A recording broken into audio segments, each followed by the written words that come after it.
The House of Representatives has approved a White House request to claw back 2 years of previously approved funding for public media. The rescissions package now moves on to the Senate. This move poses a serious threat to local stations and public media as we know it. Please take a stand for public media today at goacpr.org. Thank you.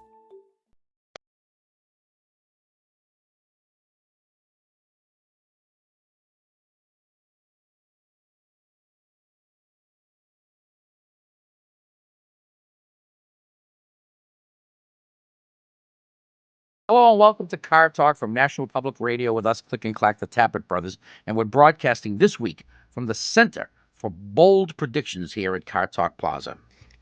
Known internally as the Foot in Mouth Division, I believe. Well, I don't know if it's foot and mouth. As some of our longtime listeners may remember. Well, like Dad may remember. He may remember. He may be the longest time listener. I mean, you may remember. You're one of the longest time listeners. I try not to listen. I predicted in the early 80s. Yes. Don't forget, this show's been on since the pyramids.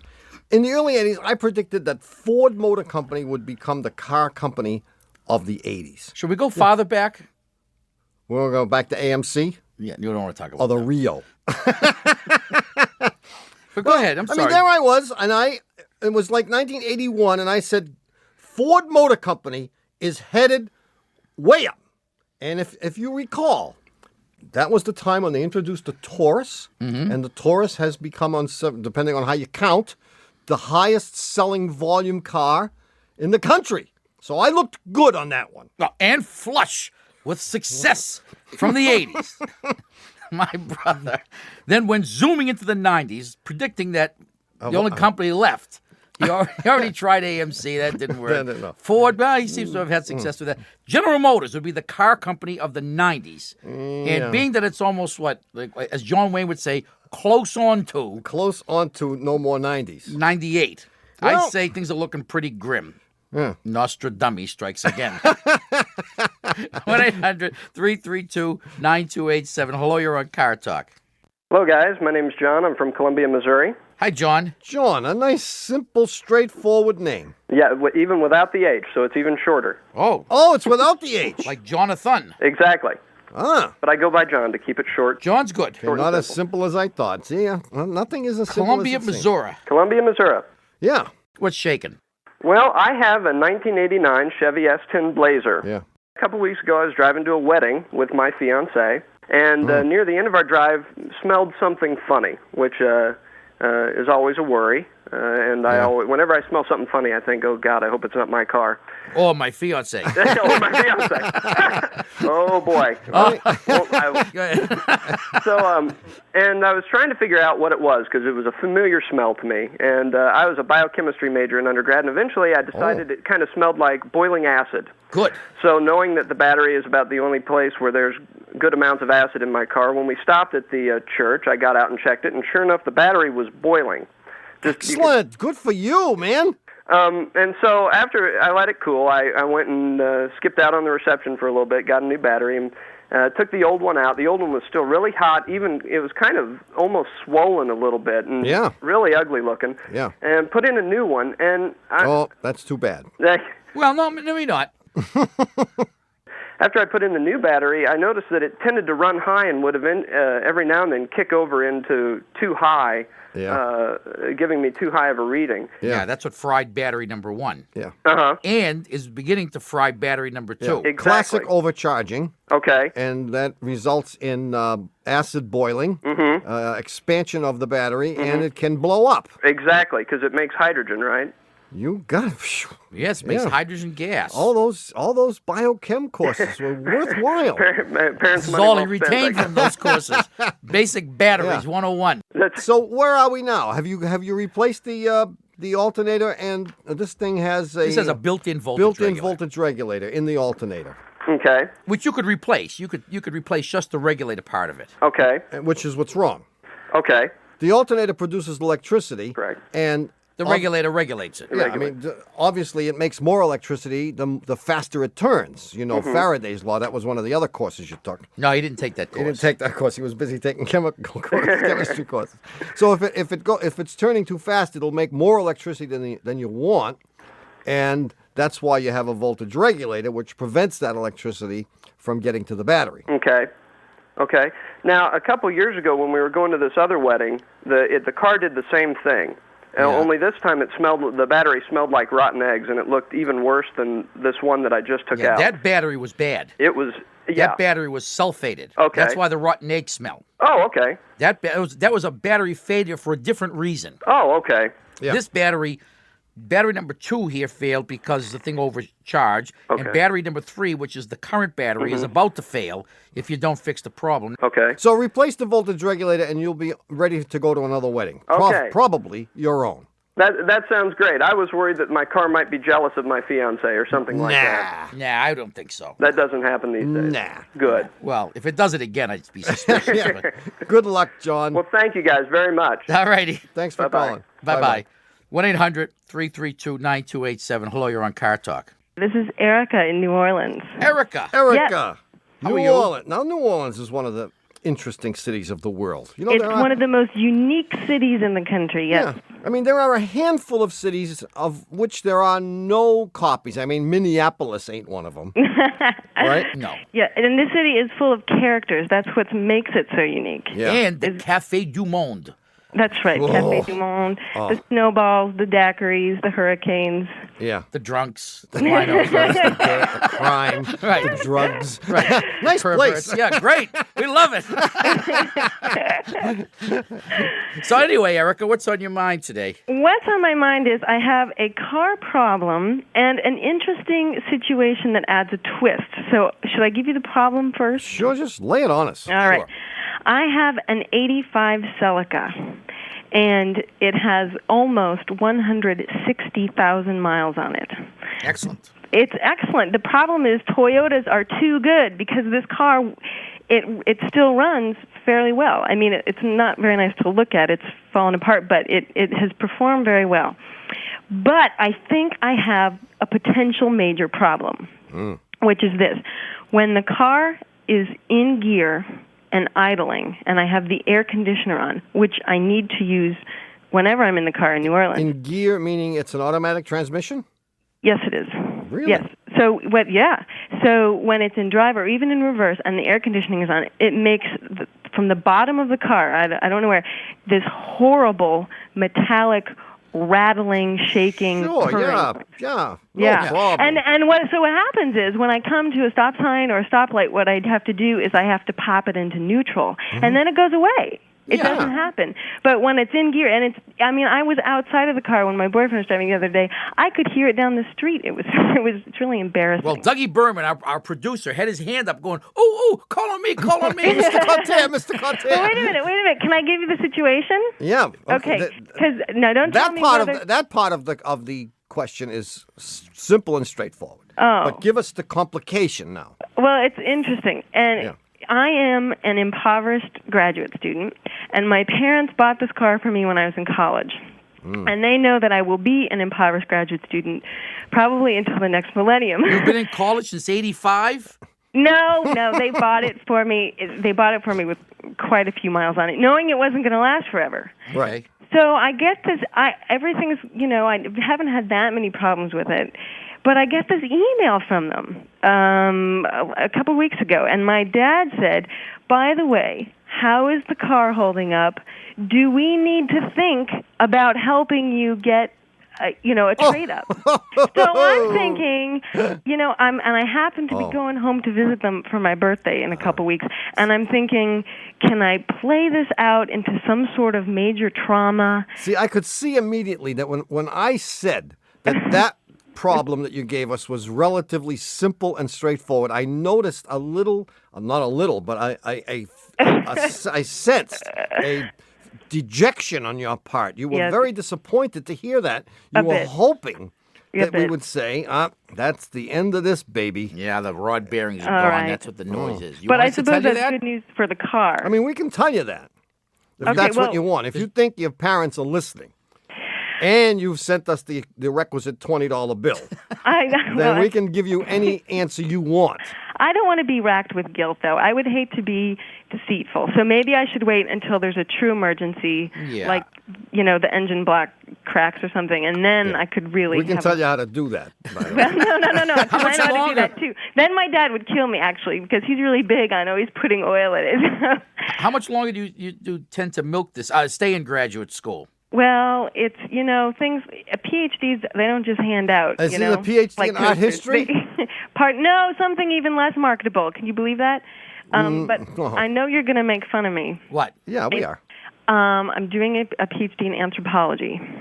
Oh, no, that's okay. Well, but it's a very We narrow... need people to write for National Geographic. Exactly. And, I do prehistoric Maya stuff, and that's really in vogue right now. Great. So, See, I don't think it's less marketable than art history. Oh, Art no. history is totally unmarketable. There are 6 jobs in the entire, get this, world. I know. On the planet, yeah. But think of all the tour guide jobs available in I know. Cancun. Exactly. You could be in Cancun on Monday. What a better place to work right there than Not on a the bad place. place to work.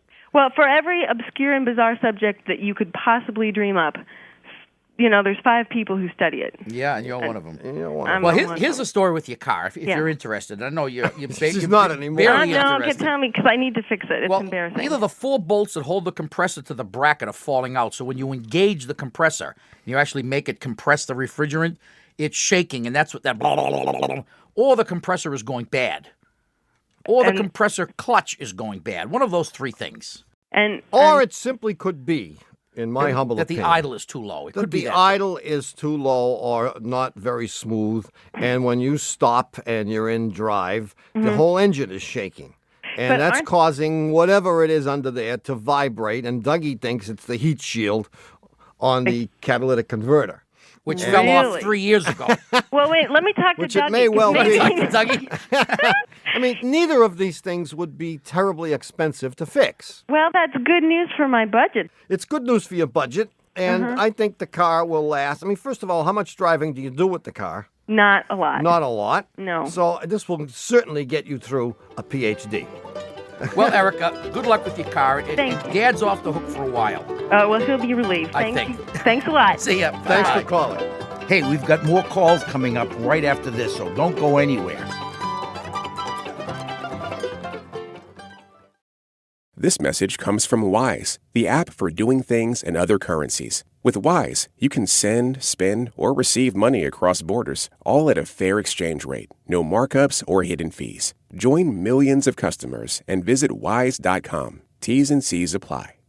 This is Eric Glass. On This American Life, sometimes we just show up somewhere, turn on our tape recorders, and see what happens. If you can't get 7 cars in 12 days, you got to look yourself in the mirror and say, holy, what are you kidding me? Like this car dealership, trying to sell its monthly quota of cars, and it is not going well. I just don't want one balloon to a car. Balloon the whole freaking place so it looks like a circus. Real life stories every week. This summer on Planet Money Summer School, we're learning about political economy. We're getting into the nitty-gritty of what government does with things like trade, taxes, immigration, and healthcare. So politics and economics, which are taught separately, they shouldn't be separated at all. I think you have to understand one to really appreciate the other. So what is the right amount of government in our lives? Tune into Planet Money Summer School from NPR, wherever you get your podcasts. You're listening to NPR because you're curious. You want to know what the world is like beyond the surface. NPR feeds that curiosity with stories from real people with real experiences and all the perspectives that come with them. It's our right to be curious and our prerogative to listen. So keep your curiosity alive. Hear the bigger picture every day on NPR. Hey, is the puzzler back? Is it time for a brand new puzzler? Well, no, not exactly. What? What do you mean? What happened? Well, the puzzler was supposed to be back this week, but it ran into a little trouble at the border. Border problems. Yeah, customs. It was that tractor-trailer-sized shipping crate full of Cuban cigars listed as for personal use that caught the agent's attention, you know. Anyway, we fully expect that the puzzle will return next week for the lunch. Oh, I was thinking of Bugsy. Launch of the new fall puzzler season. I can hardly wait. I thought it was today. No, well, we hope We hope that All right. there'll be no more, as they say, detainage at the border. Anyway, for those of you who can't wait, you can always find one of our classic archive puzzlers at cartalk.msn.com. Anyway, if you want to call us, our number is 1-800-332-9287. Hello, you're on Car Talk. This is Anne. I'm from Philadelphia. Hi, Ann. And with an E at the end or not? No. Yes, with an E. Thank you No very much. kidding. Yeah. There aren't many of them, you know? No, and no one ever asks, so I appreciate that. Oh, thank you. What's shaking? We have a decision to make. Who's we? My family has a decision to make, and so you're going to make the decision. Oh. Great. Right. Yeah. We have a son who's about to start driving. He'll be 16 this year. God. And we have had offers from two different families within our family of two different cars. They are both 1989s. They both have mileage around 86,000. One is a Mazda 626, and the other is a Range Rover. So we have a new driver who we hadn't planned on buying a car. We have a choice of two cars. One we think would be inexpensive to keep on the road, but the other is a nice, sturdy tank, which is probably a good thing for a new driver, but probably is very expensive to keep on the road, and that's why I called you guys. Boy, this is good. I mean, you couldn't... if I had to come up with two more dissimilar vehicles, I don't know how I would do it. Well, I'm going to let my brother answer most of this because he is on the horns of the same dilemma. I am on the horns, except no one in my family has offered to give my son. I and Doug Berman both have offered cars to Alex. Doug has graciously offered. You've offered to sell cars to Alex. No. Berman has graciously offered his 79. What is that? 76. 76. 76. Almost this decade. 76 BMW. Yeah. 318. No. They didn't make a 318. Who am I getting? Slap me, will you? 2002 or 1001, whatever it is. It only runs on 3 cylinders. And I, of course, have offered my Dodge Colt Vista. Wow. Yeah, that's true. I guess that is true. Right. Then you have the same choice we have. Yeah. I mean, boy, this is difficult, isn't it? Yeah. First of all, why does the kid need a car? Why does a 16-year-old kid need a car at all? That's my first question to my son. Right. I say to him, Alex, I didn't have a car when I was 16. Right. Why do you need a car when you're 16? And where the heck is it going to come from? Right. And who's going to fix it? Who's going to insure it? Who's going to pay for the gas and oil? Yeah. Right. He can't afford a car. I keep telling him you can't afford a car because you have zero income. So how can you possibly afford a car? See, when we were kids, if you wanted a car, you could buy a $50 junk box. And you spend every weekend fixing the thing in your driveway, spilling oil and transmission fluid in your parents' driveway. That's all right, though, and because that's a learning experience. It's a character builder. It's all of those things. Knuckle scraper. I mean, just think about it. Owning your Colt Vista would certainly be character building. It would be. You make a man out of him. Make a man out of him. So, I mean, how did we determine, Ann, that your kid needs a car? Well, it would be handy. We know that. And he has been a very good boy, and he earned all of the money this summer he needs to pay his car insurance next year. He's met his part of the bargain. He has. And what you describe is exactly what we had hoped, was that if he was given a car under these circumstances, that he would be able to tinker with it and work on it.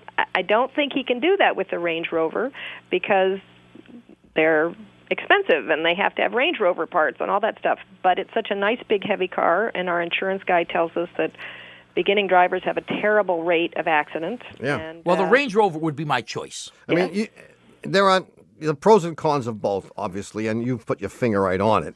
The 626 is a cute little car. It's manageable. Reliable. Relatively reliable, and it probably will handle better than the Range Rover. That is true. I've driven them both, and that is true. On the other hand, the Range Rover gives you a commanding view of the road. Right.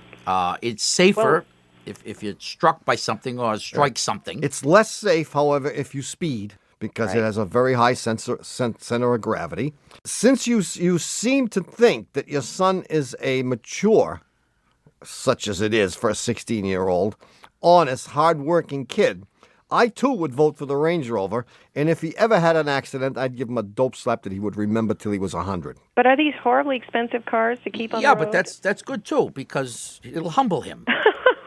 It will allow him to learn what it is to own a car and how difficult it is to keep a car on the road and why you should never, ever buy a British car again. Like my son keeps telling me what a wonderful person he is, and how intelligent he is, and how his brain is working all the time, and how he's mature and sensitive, and all. He tells me all these things. Right. I don't believe a word of it. His brain is working all the time, bro. I have never seen a kid more dedicated to getting a car than your son, Alex. Can we get him on the phone? We need to talk to Alex today, because Alex is facing this very problem every day. He and his father have the following discussion. Why? Why not? Right. Why not? Why? Why not? Why? Mm-hmm. And it goes back and Well, forth. I tell you, I mean, you mentioned, Ann, that it would be convenient. And that's the biggest problem for us. Right. Because every place he has to go, he has to be driven. I mean, he's always, oh, no, there's no bus that goes that way. There are no buses that ever go where he's going. All right. Well, thanks for the vote. Wait a minute. We may have my son on the phone here. Hello? Hello. Is this Alexander? Yes. Alex, were you watching Columbo? No. He was probably emptying the trash. Of course I was. He's Mowing the lawn. Mowing the lawn and doing the trash. We have on the line Ann from Philadelphia. She has a 16-year-old son. Mm-hmm. And he ain't getting a car either. But here's the deal. She has offers for two cars. One is an 89 Mazda 626. Yes. The other one is an 89 Range Rover. Mm-hmm. If it were you, Yes. what would be your preference and why? A Mazda 626 or a Range Rover? Yeah. Both 89s and both with 86,000 miles on them. Let's see.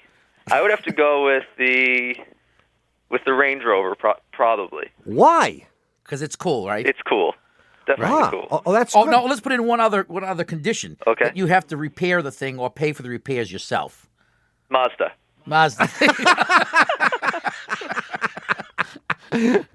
And tell me again. I asked Ann, and she didn't really have an answer. Tell me again, why does a 16-year-old kid need a car? Explain that to me. It keeps eluding me. Well, you know why? If we don't have a car, we'll have to borrow our father's Dodge Darts, and we don't want to do that. Oh no, God. But allow me to intervene here on your behalf. You know, kids Alex's age. You'll be a junior in high school this year. Yep. Right? Is that true, Alex? That's true. Just say yes to everything. And you'll have some heavy duty assignments. Don't forget, this is an important year. That's right. If you don't do well in school this year, you're going to be a ditch digger as opposed to a college student. Or an automobile mechanic. So you must study. It requires frequent trips to many libraries, not just your local library. That's that true. wouldn't be good enough. You may have to go to far-flung libraries to do the research required to get the good grades, to get you into one of these good schools. These are the libraries where all the girls are going. Well, maybe. Will there be girls at the library? Maybe not. They may not be girls at these libraries. Right? Because if there were, your father would drive you. Or your uncle would drive you. But bear in mind that I think Alex needs to be able to get to these libraries to do the critical research necessary to improve his grades so he can actually get into a college. That's right, and support my parents in their old age. Very good, Alex. All the answers that America wants to hear. All right, get off the phone. See you, Al. Okay, bye. You better have that trash out when your father gets over. You'll be in trouble. Okay, Ann, there you have it. Okay. Good luck. Thanks So a lot. I mean, I was hesitant because I didn't think a teenager would want a Range Rover, but my son informs me that it's cool. Oh, Range Rovers are coolness. Yeah, so that's good. All right. I want a Range Rover, but I can't afford one. Yeah. So if you don't take it, I'll take the 626. I'll take the Range Rover. See you, Ann. And I wish you the very best in these hard times. Well, I appreciate that. It's nice to know you're going through it too. Brother. All right. Thanks a lot. Bye. Well, I don't remember going through this. No, because no one gave you a car when you were 16 years old. I do remember. I didn't have a bicycle till I was 15 years old. I do remember my father tried to give me his 60 Rambler. And you turned it and down? I ran upstairs and got a crucifix out of off one of the walls and held it up in front of the car. Boy, if there was a car that was less desirable, it was a 60 Rambler Classic. Talk about a babe magnet. Oof. Yeah, but so that's how I guess I guess that's why I didn't have a car. He was generous. He was. That's good. He didn't offer me anything. Yeah, I guess that is the modern day equivalent of the '87 Colt Vista. Yeah. Yeah. Hey, I think a heap is good for a kid. It's '87. I mean, Colt both Vista. of these vehicles that Ann's son is going to get, they're way too new. I mean, they're almost this decade. Well, everyone's afraid to have his child drive a heap these days. Yeah. Our parents, why weren't they afraid? They were trying to get rid of us. Oh, I guess so. Don't go anywhere. Stick around for more calls coming right up.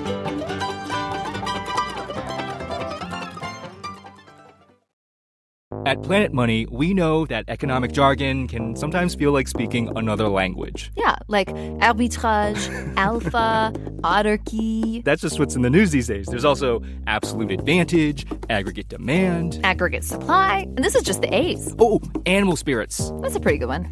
Planet Money from NPR. We help you translate the economy so you can understand the world, wherever you get your podcasts.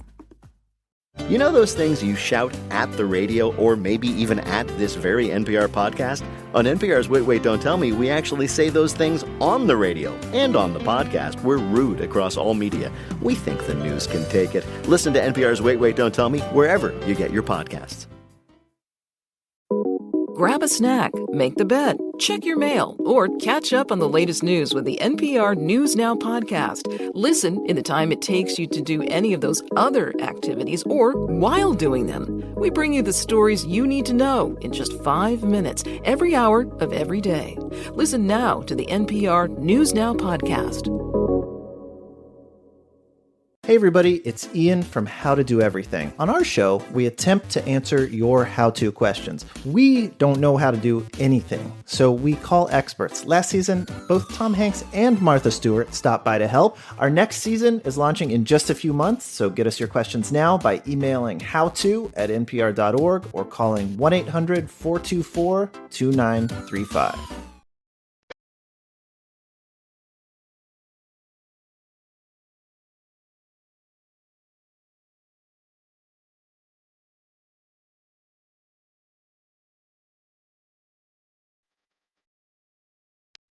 Hello, we're back. You're listening to Car Talk from National Public Radio with us, Click and Clack, the Tappet Brothers, and we're here to discuss cars, maybe, car repair, maybe, but certainly more sage advice. This is from Bruce Peterson from somewhere. This is good. I mean, we all need something in our lives to help show us the way. Yes, Here food it for is. thought. Is that what it is? Yeah. Never criticize a man until you have walked a mile in his shoes. That way, when you do criticize him, you'll be a mile away, and you'll have his shoes. Good, good. I like it.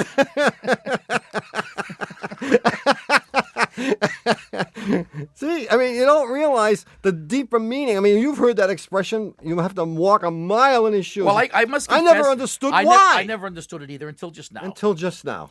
Amazing. Amazing. You're going to be a mile away. He's not going to be able to punch you in the nose like he would want to do. And he can't chase after you. Because he's got no shoes.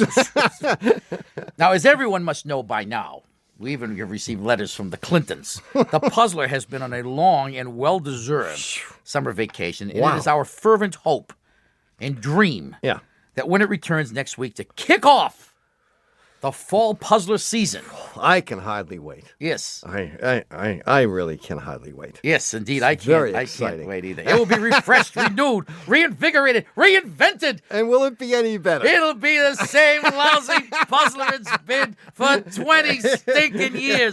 But it'll be back. Yeah. It will be back. And I promise it'll be back.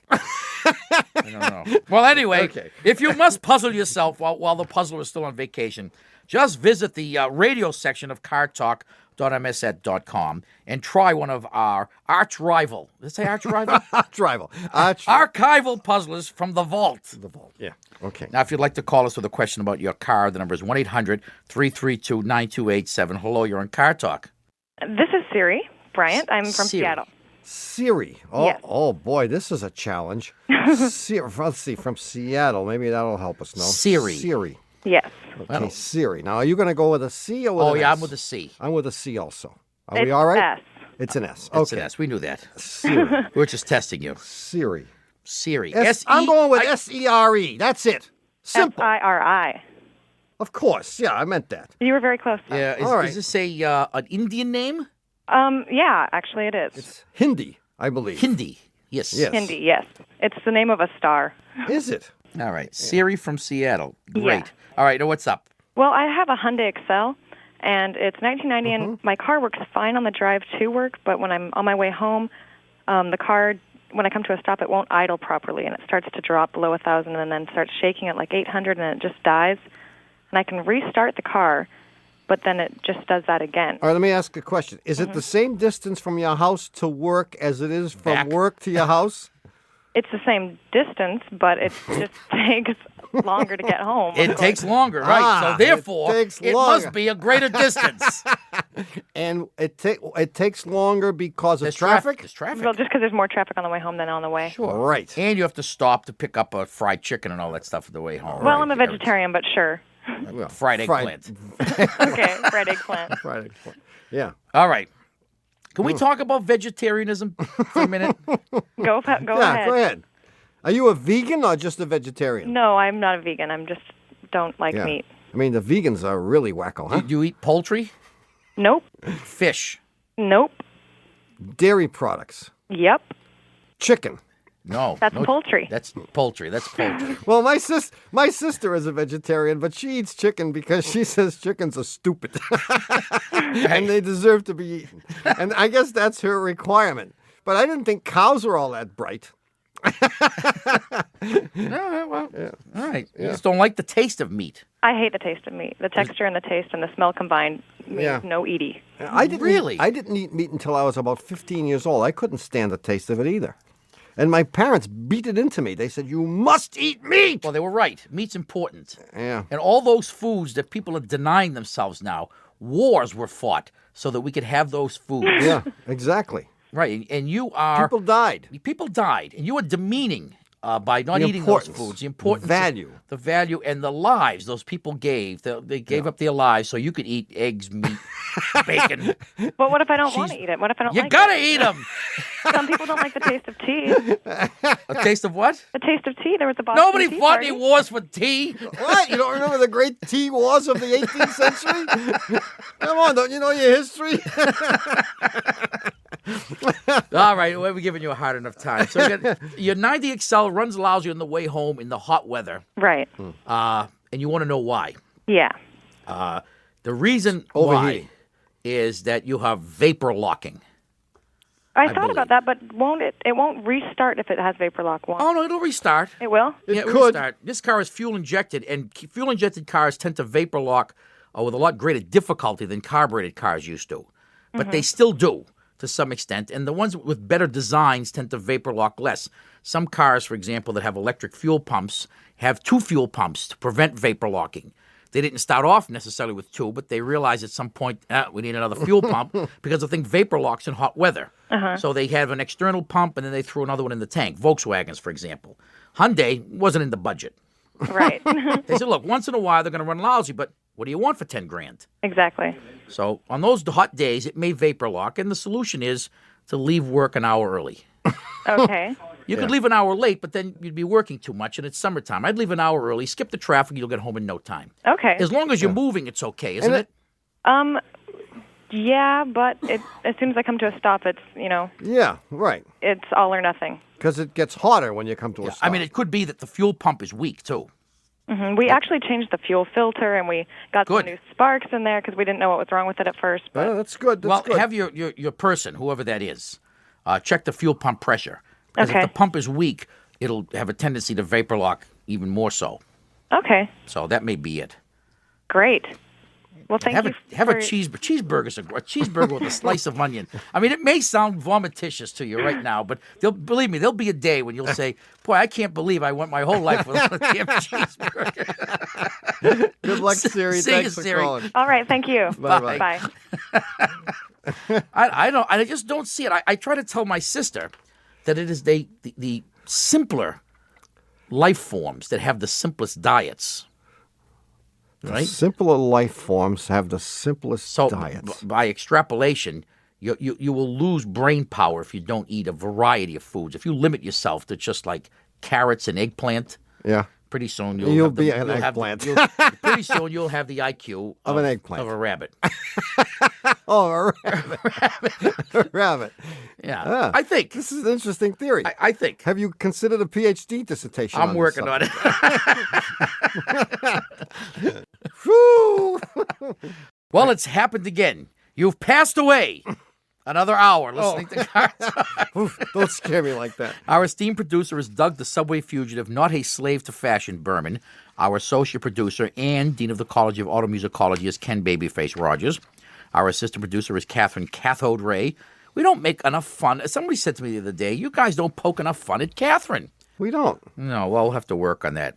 Get right on that. I'll get right on that. Catherine, get right on that. Our engineer is Karen, I've already given. And our technical, spiritual, and menu advisor is John Bugsy, free lunch grandpa. Yes. Lawler. Our public opinion pollster is Paul Murky of Murky Research, assisted by statistician Margin O'Vera. Our director of new product repairs, Warren T. Myfoot. Our staff butler from the Car Talk Mumbai division is Mahatma Kote. Our document security expert from the island of Jamaica is Euripides Upman. And our Italian governess is Donna De Everlearn. Our evasive driving instructor is Vera Brupley. Our director of moral support is Hugh DeMann. Our director of Isuzu Trooper testing is Carl Flip. Carl Flip, get it? Carl Flip. You didn't get it. Okay. Carl Flip. Carl Flip. Carl Flip. The chairman of the Federal Lubrication Board is Alan Greasepan, and our Leo Tolstoy biographer is Warren Peace, author of Leo Tolstoy by Warren Peace. Our chief counsel from the law firm of Dewey, Cheatham, and Howe is Hugh Lewis Dewey, known on the benches of Harvard Square as Huey Louie Dewey. Thanks so much for listening. We're Click and Clack, the Tappet Brothers. Remember, whatever you do in life, don't drive like my brother. Don't drive like my brother. We'll be back next week. Bye-bye.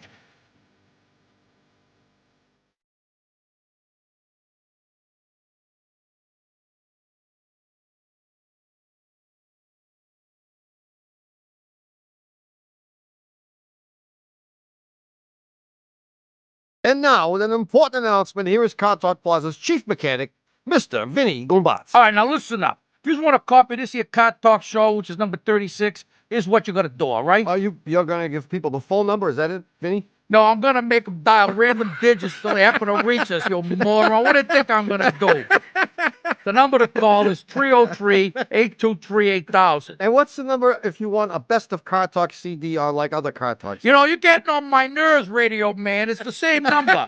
You call 303-823-8000. Or you visit our shameless commerce division at cartalk.msn.com. Anything else you want to know? No, it's all right. Jeez.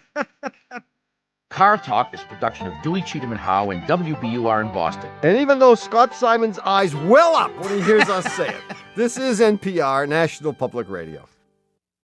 What would you think if you saw a robot dog out for a walk in your neighborhood? What the hell is that? Oh my God.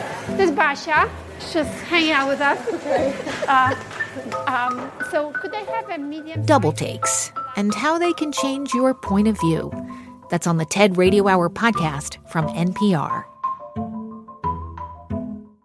Recycling can feel like a lost cause, but one college student started a grassroots efforts to turn beer bottles into sand for eroding beaches. We have some music bumping and some people are sorting. There's one person crushing and the rest of us are hand sifting the material.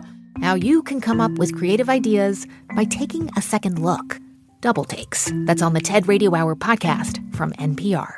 Here on The Indicator from Planet Money, we fanned out across the country to ask how you are feeling about the 2025 economy. Anxious, uncertain, unfair, turbulent, crazy. We don't just recite the headlines, we show you how the economy is affecting your life in 10 minutes or less. Each weekday, listen to The Indicator from Planet Money, wherever you get your podcasts.